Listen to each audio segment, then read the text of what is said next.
everyone, I'm Jackie from the Auburn Area Branch Library. Now before we get started, I have some good news and I have some bad news. The bad news is this is the end of our grab and go projects. The good news is at the beginning of next year, the library system will begin to have in-house programming. That means we'll be able to have our adult crafts at the library. Now to attend one of these programs, you have to register simply by going online, on the phone, or in person and registering. And to find out more about what programs we offer, you can go to our website, our newsletter, or our Facebook page.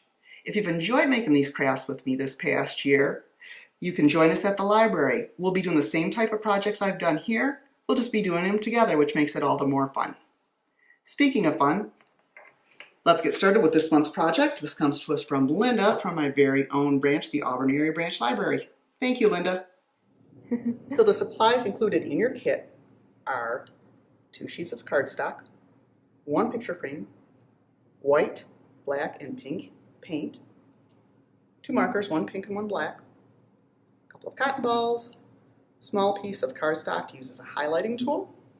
What you will need from home is a paintbrush or an old toothbrush and a paper plate to use as your paint palette. Now that you know what we're using, let's get started. Look at your blank paper and mentally divide it in half horizontally. The horizontal halfway point is where you will paint your shoreline when you reach step 4. Toward the middle of the top section, you will paint the bodies of the flamingos. In the center of the bottom half, you will paint the reflections of the flamingo bodies. Take 1 cotton ball and dip it into the pink paint on your paper to form the main body of the flamingo. Repeat the same method for the second flamingo body.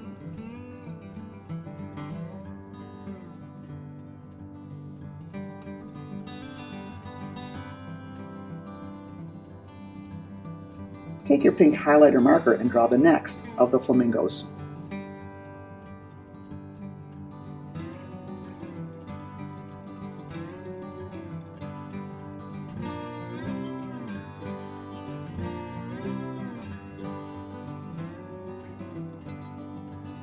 When dried, add the black beak to your flamingos using the larger tip of your black marker.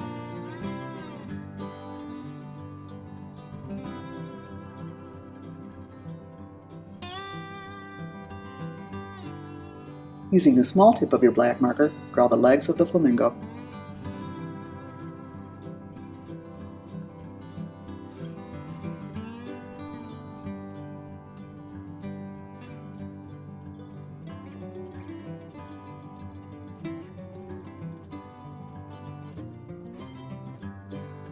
Using very little black paint on your brush or toothbrush, paint across the middle of the paper, creating a horizontal line.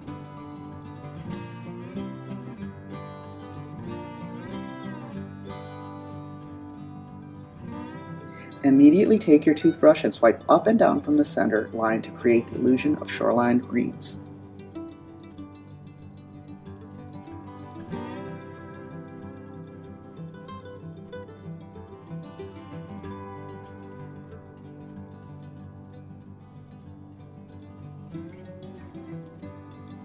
Turn your picture upside down. The reflection half of the painting should be at the top now. Dab a cotton ball lightly into your black paint. Dab your black reflection flamingo body in the center of the top above a pink body. Try to get the same shape, but it doesn't have to be perfect. Remember, this is a water reflection and they are not perfect. Using the same method, dab the second reflection body onto your paper.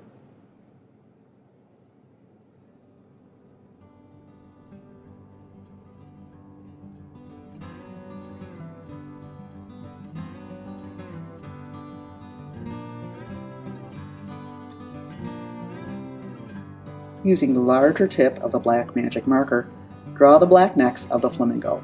Notice the shape of the pink ones and try to get as close to that as possible, but it doesn't have to be perfect. The necks can be a little wavy because water will make the reflection move. Don't forget to include the beak on the neck too.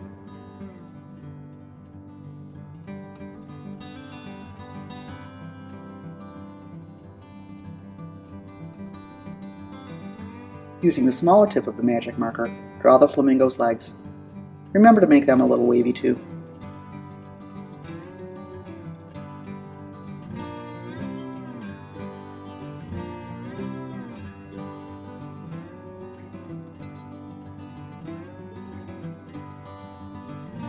To create the illusion of water, dry brush with black paint across the top half, the reflection side, of your paper using straight and circular motions.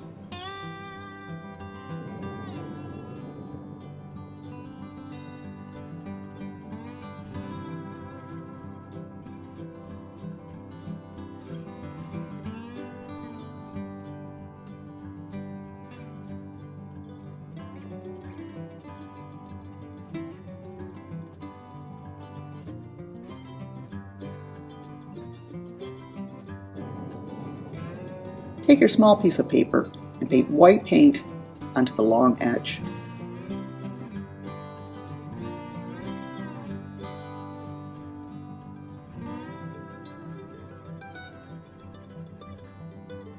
Take your edge painted paper and set it on your paper and draw outlines across the bottom picture to make this space look like water. By the edge of your shoreline, draw a line with your edge painted paper across the page with a few breaks in between.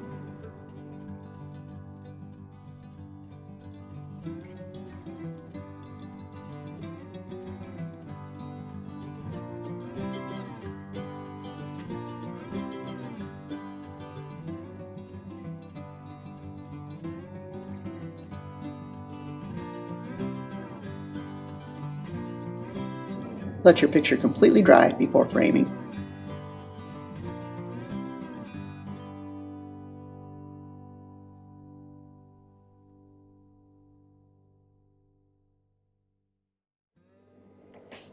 And here it is all framed up, a beautiful work of art for you to display in your home. I want to thank you for crafting with me this year, and I want to thank everybody at the Bay County Library System who helped put these kits together. It's a lot of work and many people are involved, from creating the idea, ordering the supplies, putting the kits together, creating the videos, and promoting the program at the library. It's definitely been a lot of work, but definitely well worth it. But now we're moving on, and it'll be great to see folks in the library again.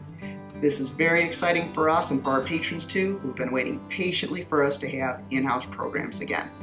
So thank you for joining me this past year, and I look forward to seeing you at the library.